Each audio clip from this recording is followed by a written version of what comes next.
الرحیم صرف 5 منٹ کا مدرسہ قرآن و حدیث کی روشنی میں، جس میں 10 پوائنٹ ہیں۔ پہلا نمبر ہے اسلامی تاریخ۔ اس میں اللہ تعالیٰ نے قلم کو پیدا کیا۔ اللہ تعالیٰ ہمیشہ سے ہیں اور ہمیشہ رہے گا۔ ہر چیز کو اللہ تعالیٰ ہی نے پیدا کیا اور ایک دن اسی کے حکم سے ساری کائنات ختم ہو جائے گی اور پھر اس کے حکم سے سب کو دوبارہ زندہ کیا جائے گا۔ قرآن پاک میں اللہ تعالیٰ فرماتے ہیں کہ ہر چیز ختم ہو جائے گی اور صرف اللہ کی عزت اور بزرگی والے رب کی ذات باقی رہے گی۔ حضرت عبیدہ بن صامت رضی اللہ عنہ کہتے ہیں کہ رسول اللہ صلی اللہ علیہ وسلم نے فرمایا، اس دنیا کی تمام چیزوں میں سب سے پہلے اللہ تعالیٰ نے قلم کو پیدا فرمایا اور اسے لکھنے کا حکم دیا، تو اس نے عرض کیا، اے میرے رب، میں کیا لکھوں؟ اللہ تعالیٰ نے اسے قیامت تک کو پوری کائنات کی تقدیر لکھنے کا حکم دیا۔ پھر اس نے اس وقت سے قیامت تک ہونے والی تمام چیزوں کو لکھ دیا۔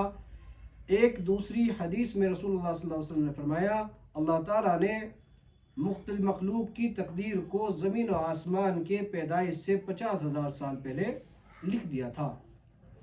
اس وقت سے قیامت تک دنیا میں جو کچھ ہوتا ہے یا ہوگا، قلم ان چیزوں کو بحکم خداوندی کے پہلے ہی لکھ چکا ہے۔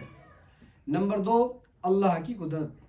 آسمان، اللہ تعالیٰ نے فرمایا، اوپر مضبوط آسمان بنایا، روشنی کے لیے اس میں چاند، سورج اور چمکدار ستارے بنائے، اور اس نے بغیر ستارے، بغیر سہارے کے اس کو زمین پر گرنے سے روکے رکھا، جبکہ انسان ہلکی سی چیز کو بھی بغیر سہارے کے روک نہیں سکتا، مگر اللہ تعالیٰ نے ہزاروں سال سے آسمان کو بغیر ستون یعنی بغیر سہارے کے روک کر اپنی زبردست قدرت کا اظہار کیا اور لوگوں کو اس میں غور و فکر کرنے کی دعوت دیتے ہوئے فرمایا، کیا وہ نہیں دیکھتے کہ آسمان کو بغیر ستون کے کیسے بند کیا گیا ہے؟ نمبر 3، ایک فرض کے بارے میں چند باتوں پر ایمان لانا۔ رسول اللہ صلی اللہ علیہ وسلم نے فرمایا، جب تک کوئی بندہ ان 4 باتوں پر ایمان نہ لے آئے تو وہ مومن نہیں ہو سکتا۔ نمبر 1، اس بات کی گواہی دے کہ اللہ کے علاوہ کوئی عبادت کے لائق نہیں۔ نمبر 2، اس کی بھی گواہی دے کہ میں یعنی اللہ کا رسول ہوں، اس نے مجھے حق کے ساتھ بھیجا ہے۔ نمبر 3، مرنے اور پھر دوبارہ زندہ ہونے پر یقین رکھے۔ نمبر 4، تقدیر پر ایمان لائے۔ نمبر 4 پوائنٹ ہے ایک سنت کے بارے میں، سنت پر عمل کرنا۔ حضرت انس رضی اللہ عنہ کہتے ہیں کہ رسول اللہ صلی اللہ علیہ وسلم نے مجھ سے فرمایا، اے میرے بیٹے، اگر تجھ سے یہ ممکن ہو کہ تو صبح اور شام سے اس طرح کرے کہ تیرے دل میں کسی سے کینہ اور کھوٹ نہ ہو تو ایسا کر۔ پھر فرمایا، اے میرے بیٹے، یہ بات میری سنت میں سے ہے، اور جس نے میری سنت کو زندہ کیا اس نے مجھ سے محبت کی، اور جس نے مجھ سے محبت کی وہ جنت میں میرے ساتھ ہوگا۔ نمبر 5 پوائنٹ ہے ایک اہم عمل کی فضیلت، صبح کے وقت دعا پڑھنا۔ رسول اللہ صلی اللہ علیہ وسلم نے فرمایا، جو شخص صبح کے وقت یہ پڑھے گا شام تک وہ شیطان سے محفوظ رہے گا۔ اعوذ باللہ السمیع العلیم من الشیطان الرجیم، جس کا ترجمہ ہے، میں شیطان مردود سے اس اللہ کی پناہ چاہتا ہوں جو سننے والا اور جاننے والا ہے۔ نمبر 6 پوائنٹ، ایک گناہ کے بارے میں، پڑوسی کو ستانا۔ رسول اللہ صلی اللہ علیہ وسلم نے فرمایا، آدمی جنت میں داخل نہ ہو سکے گا جس کے ظلم و ستم سے اس کے پڑوسی محفوظ نہ ہو۔ نمبر 7، دنیا کے بارے میں، حلال اور حرام کو سمجھو۔ رسول اللہ صلی اللہ علیہ وسلم نے فرمایا، ان قریب ایک زمانہ ایسا آنے والا ہے جس میں آدمی کو یہ بھی پرواہ نہ رہے گی کہ مال حرام ہے یا حلال۔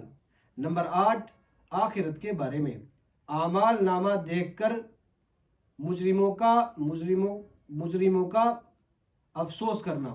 قرآن میں اللہ تعالیٰ فرماتا ہے، اعمال کا رجسٹر سامنے رکھ دیا جائے گا تو اس وقت تم مجرموں کو دیکھو گے کہ وہ لوگ ان اعمال ناموں میں لکھی ہوئی چیزوں سے ڈر رہے ہوں گے اور افسوس سے کہہ رہے ہوں گے کہ یہ ہمارے کم بختی یا کیسا دفتر اور رجسٹر ہے جس نے کوئی چھوٹا عمل چھوڑا ہی نہیں اور نہ بڑا عمل، سب ہی اس میں محفوظ ہیں۔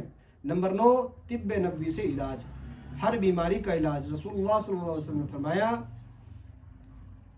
وسلم نے فرمایا گائے کا دودھ استعمال کیا کرو، کیونکہ وہ ہر قسم کے پودوں کو ہر قسم کے پودوں کو